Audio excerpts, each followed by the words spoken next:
Eh Malika, tu fais quoi sapeur meuf de Pôle emploi là? Et toi, tu fais quoi saper comme un mec qui va chez Pôle emploi? Ouais, t'as pas respecté. L'un ou l'autre, y a rien qui change, ça reste moi. Diana Boss, ça parle d'une jeune femme, Malika, 23 ans, qui est bloquée entre deux mondes. Le milieu du rap, qui est sa passion, ce qu'elle adore faire depuis toute petite, et en même temps devenir avocate au barreau. Elle rencontre énormément de problèmes dans le rap et aussi au bureau. Elle subit une certaine pression, il y a une certaine valorisation des hommes plutôt que des femmes, et dans le rap aussi également, dans le fait que tout est très misogyne, que ce soit parce qu'elle est d'origine étrangère ou parce qu'elle c'est une femme. Et elle va se battre.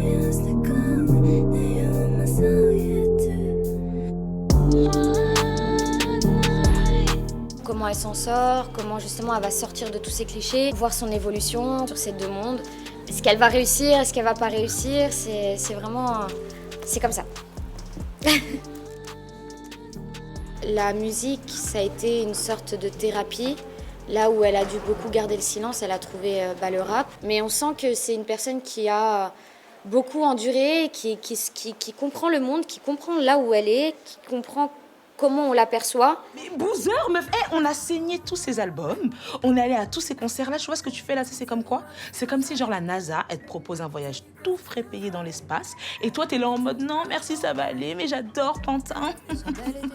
Bah j'adore Pantin. Oh, arrête, t'es lourde.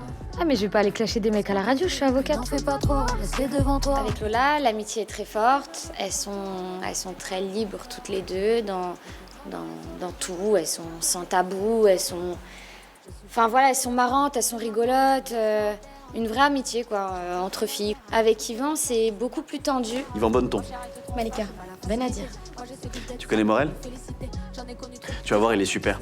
Bon, moi je le connais depuis que j'ai 8 ans, hein, c'est un vieil ami de mes parents. On a tendance à croire qu'il prend de très haut Malika. Et finalement, c'est peut-être juste un garçon assez maladroit qui vient dans certains milieux. On va dire qu'on s'attache beaucoup à Yvan malgré tout.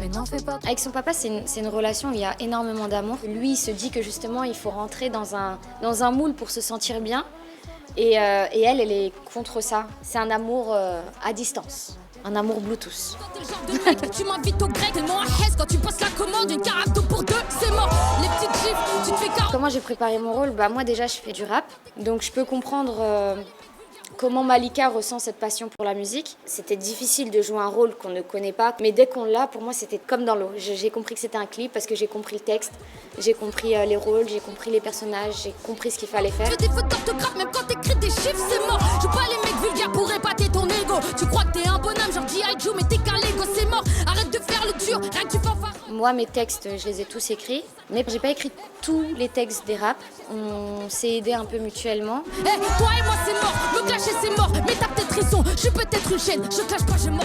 Moi, je suis très très brutale dans mon rap. J'ai tendance à croire que c'est peut-être parce que je montre beaucoup de féminité qu'on me tacle dessus, mais en fait, non, c'est juste, t'es une femme, donc forcément, ça rentre dedans. Grâce aux autres comédiens au niveau du rap, ou quand ils me balançaient leurs répliques, tout ce qui est misogynie, etc., je me disais, ah ouais, c'est quand même très grave en fait. Hey Diana, qui t'a dit que tu pouvais me parler? Face en fin de battle, pour passer le balai. Pour l'instant, c'est l'année des femmes, on mise beaucoup plus sur les femmes. Moi, j'ai l'impression que c'est très hypocrite. Mais par contre, c'est bien, parce que vu qu'on est mis en avant et qu'on peut s'en servir pour faire de belles choses, autant en profiter. Je dirais que c'est comme à la guerre.